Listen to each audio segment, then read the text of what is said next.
നമസ്കാരം, ഞാൻ പരമേശ്വര നമ്പൂതിരി. ആസ്ട്രോളജി ചാനലിലേക്ക് സ്വാഗതം. ഈ വരുന്ന ജൂലൈ മാസത്തിലെ അശ്വതി ഭരണി കാർത്തിക കാല മേടക്കൂറുകാരുടെ ചന്ദ്രാനുള്ള ഫലത്തെക്കുറിച്ചാണ് ഞാൻ ഈ വീഡിയോയിൽ നിങ്ങളോട് സംസാരിക്കുന്നത്.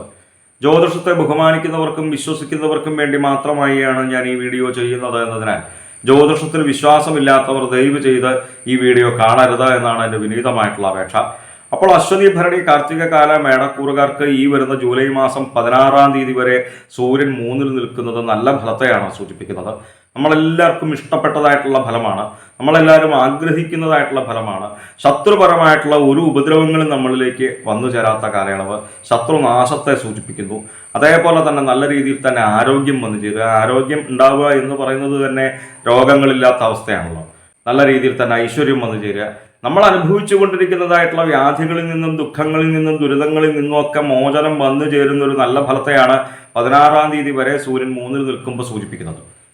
തൊഴിൽപരമായിട്ട് വളരെ നല്ല രീതിയിൽ തന്നെ അഭ്യുന്നതി വന്നു ചേരുക, പ്രമോഷൻ ലഭിക്കുക, സ്ഥാനാന്തര പ്രാപ്തി വന്നു ചേരുക, ഇപ്പം നിലനിൽക്കുന്ന സ്ഥാനത്ത് നിന്ന് ഉയർച്ച ഉണ്ടാവുക, നല്ല രീതിയിൽ തന്നെ ധനം വന്നു ചേരുക. നമ്മൾ ആഗ്രഹിക്കുന്നതായിട്ടുള്ള ഫലമാണ് 3-ൽ നിൽക്കുന്ന സൂര്യനെ കൊണ്ട്. 16-ാം തീയതിക്ക് ശേഷം സൂര്യൻ 4-ലേക്ക് വരുമ്പോൾ നമ്മൾ ഓരോരോ കാര്യങ്ങൾ ചെയ്യുമ്പോൾ തടസ്സങ്ങൾ വന്നു ചേരുന്ന ഒരു ഫലത്തെ സൂചിപ്പിക്കുന്നു. നിങ്ങളാണെന്നുണ്ടെങ്കിലും ഞാനാണെന്നുണ്ടെങ്കിലും നമ്മൾ ഓരോരോ കാര്യങ്ങൾ ചെയ്യുന്നത് നല്ല ഫലത്തെ നമുക്ക് ലഭിക്കുവാൻ വേണ്ടിയിട്ടാണല്ലോ. ആരും മോശഫലം ലഭിക്കുവാൻ വേണ്ടിയിട്ട് ഒരു കാര്യവും ചെയ്യണില്ല.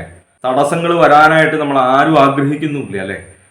അപ്പോൾ വിഗ്രഹങ്ങൾ വന്നു ചേരാതിരിക്കാൻ വേണ്ടിയിട്ട് 16-ാം തീയതിക്ക് ശേഷം സൂര്യനെ കൊണ്ട് പ്രത്യേകിച്ച് ശ്രീ ഗണപതി ഭഗവാനെ വളരെ നല്ല രീതിയിൽ തന്നെ മനസ്സിരുത്തി പ്രാർത്ഥിക്കുക. കുറച്ച് അലച്ചിലുണ്ടാവാനായിട്ടുള്ള ഫലത്തെയും 4-ൽ നിൽക്കുന്ന സൂര്യനെ കൊണ്ട് സൂചിപ്പിക്കുന്നുണ്ട്. മേടക്കൂറുകാർക്ക് 13-ാം തീയതി വരെ ജന്മത്തിലാണ് ചൊവ്വ നിൽക്കുന്നത്. അതിനുശേഷം 2-ലേക്ക് വരുന്നു. ഒരു പരിധിവരെ 3-ൽ നിൽക്കുന്ന സൂര്യനെ കൊണ്ട് പറഞ്ഞതായിട്ടുള്ള ഫലത്തിൻ്റെ നല്ല ഫലത്തിൻ്റെ വിപരീതമായിട്ടുള്ള കുറച്ച് മോശഫലത്തെയാണ് ജന്മത്തിൽ നിൽക്കുമ്പോഴും 2-ൽ നിൽക്കുമ്പോഴും ചൊവ്വയെ കൊണ്ട് സൂചിപ്പിക്കുന്നത്. 13-ാം തീയതി വരെ ചൊവ്വ ജന്മത്തിൽ നിൽക്കുമ്പോൾ ദേഹകാര്യഭംഗം, വാഹനം ഉപയോഗിക്കുമ്പോൾ പ്രത്യേകിച്ച് ശ്രദ്ധിക്കുക. അതുപോലെ തന്നെ ചെയ്യുന്ന കാര്യങ്ങൾക്ക് ഭംഗം വന്നു ചേരുക, കാര്യഭംഗം വന്നു ചേരുക, കാര്യവിനാശം വന്നു ചേരുക, ചെയ്യുന്ന കാര്യങ്ങൾക്ക് നല്ല ഫലം ലഭിക്കാത്തൊരു മോശഫലത്തെ സൂചിപ്പിക്കുന്നു.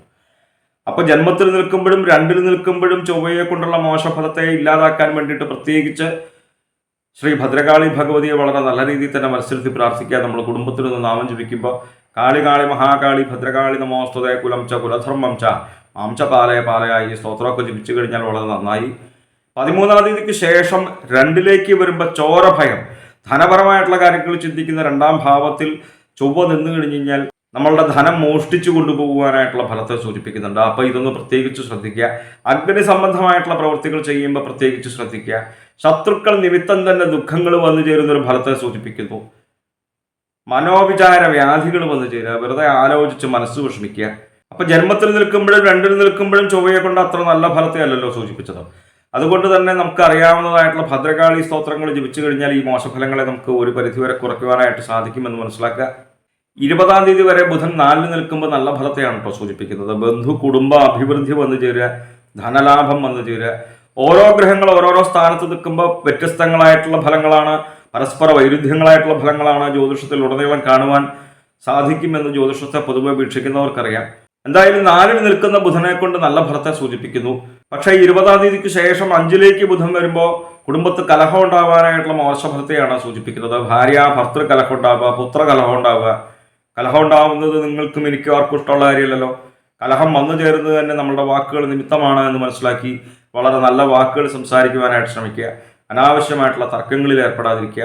ഇങ്ങനെയൊക്കെ ശ്രദ്ധിച്ചാൽ ഈ ബുധനെ കൊണ്ട് പറയുന്നതായിട്ടുള്ള മോശഫലങ്ങളെ നമുക്ക് ഒരു പരിധിവരെ കുറയ്ക്കുവാനായിട്ട് സാധിക്കും. 2-ൽ നിൽക്കുന്ന വ്യാഴത്തെ കൊണ്ട് മേടക്കൂറുകാർക്ക് വളരെ നല്ല ഫലത്തെ സൂചിപ്പിക്കുന്നു. ശത്രുപരമായിട്ടുള്ള ഒരു ഉപദ്രവങ്ങളും നമ്മളിലേക്ക് വന്നു ചേരാത്ത കാലയളവ്, ലൗകികങ്ങളായിട്ടുള്ള സുഖങ്ങൾ അനുഭവിക്കുക. 2-ാം ഭാവം കൊണ്ടാണ് ധനപരമായിട്ടുള്ള കാര്യങ്ങൾ ചിന്തിക്കുന്നത് എന്നതുകൊണ്ട് തന്നെ നല്ല രീതിയിൽ തന്നെ ധനം വന്നു ചേരുക. മേടക്കൂറുകാർ അനുഭവിച്ചു കൊണ്ടിരിക്കുന്നതായിട്ടുള്ള സൂര്യനെ കൊണ്ട് പറഞ്ഞതുപോലെ നമ്മൾ അനുഭവിച്ചു കൊണ്ടിരിക്കുന്നതായിട്ടുള്ള പലവിധ വ്യാധികളിൽ നിന്നും ദുഃഖങ്ങളിൽ നിന്നും ദുരിതങ്ങളിൽ നിന്നുമൊക്കെ മോചനം വന്നു ചേരുന്ന ഒരു കാലയളവാണ് 2-ൽ വ്യാഴം നിന്നു കഴിഞ്ഞാൽ. ഈശ്വരാധീനമുള്ള കാലയളവിനെ തന്നെ സൂചിപ്പിക്കുന്നു. 7-ാം തീയതി വരെ ശുക്രൻ 3-ലാണ്, അതിനുശേഷം 4-ലേക്ക് വരും. 3-ൽ നിൽക്കുമ്പോഴും 4-ൽ നിൽക്കുമ്പോഴും ശുക്രനെ കൊണ്ട് നല്ല ഫലത്തെയാണ് സൂചിപ്പിക്കുന്നത്. 7-ാം തീയതി വരെ ശുക്രൻ 3-ൽ നിൽക്കുമ്പോൾ പ്രത്യേകിച്ച് എടുത്തു പറയേണ്ടതായിട്ടുള്ള ഫലം ശത്രുപരമായിട്ടുള്ള ഒരു ഉപദ്രവങ്ങളും നമ്മളിലേക്ക് വന്നു ചേരാത്ത കാലയളവ്, നല്ല രീതിയിൽ തന്നെ ധനലാഭം വന്നു ചേരുക, കലാരംഗങ്ങളിൽ പ്രവർത്തിക്കുന്നവർക്ക് അവരാഗ്രഹിക്കുന്നതായിട്ടുള്ള അംഗീകാരങ്ങൾ വന്നു ചേരുക. നല്ല ഫലത്തെയാണ് 3-ൽ നിൽക്കുന്ന ശുക്രനെ കൊണ്ട് സൂചിപ്പിക്കുന്നത്. 4ലേക്ക് വരുമ്പോൾ 7-ാം തീയതിക്ക് ശേഷം ഇന്ദ്രനെ പോലൊക്കെ ശക്തി ഉണ്ടാവുന്ന പറയാം.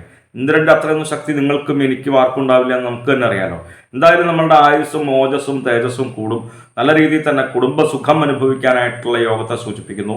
മേടക്കൂറുകാർക്ക് 11-ലാണ് ശനി നിൽക്കുന്നത്. വളരെ നല്ല ഫലത്തെയാണ് സൂചിപ്പിക്കുന്നത് എന്ന് പൊതുവെ ജ്യോതിഷത്തെ വീക്ഷിക്കുന്നവർക്കറിയാം.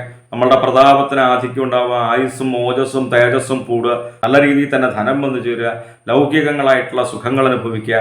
അതായത് നമ്മൾ ആഗ്രഹിക്കുന്നതായിട്ടുള്ള പല കാര്യങ്ങളും ഈ ശനി 11-ൽ നിൽക്കുമ്പോൾ വന്നു ചേരുവാനായിട്ടുള്ള ഫലത്തെ സൂചിപ്പിക്കുന്നു എന്ന് മനസ്സിലാക്കി നമ്മൾ ആഗ്രഹിക്കുന്നതായിട്ടുള്ള കാര്യങ്ങൾക്ക് വേണ്ടിയിട്ട് നമ്മൾ പ്രത്യേകിച്ച് പ്രയത്നിക്കുക.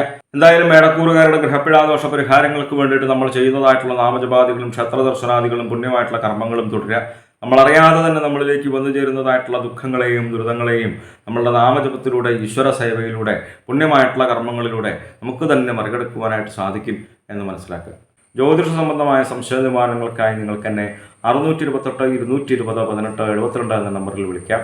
9497095577 എന്ന നമ്പറിൽ വാട്സപ്പ് ഉണ്ട്. വാട്സപ്പിൽ നിങ്ങൾക്ക് നിങ്ങളുടെ ജനിച്ച സമയവും സ്ഥലവും ഡേറ്റ് ഓഫ് ബർത്തും ഒക്കെ അയച്ചു തരികയാണ് എങ്കിൽ നിങ്ങളുടെ ഗ്രഹസ്ഥിതി ഉണ്ടാക്കി ഇപ്പോഴത്തെ മഹാദശയും ദശാപഹാരവും നമുക്ക് മനസ്സിലാക്കുവാനായിട്ട് സാധിക്കും. നേരിട്ട് കാണുവാനാണ് എങ്കിൽ ചോറ്റാനിക്കര ഭഗവതിയുടെ പടിഞ്ഞാറേ നടയിൽ ബൈപ്പാസിന് സമീപമുള്ള ജ്യോതിഷാലയത്തിൽ വരാവുന്നതാണ്. 628 220 18 72 എന്ന നമ്പറിൽ മാത്രം വിളിക്കാൻ ശ്രമിക്കുക. നന്ദി, നമസ്കാരം.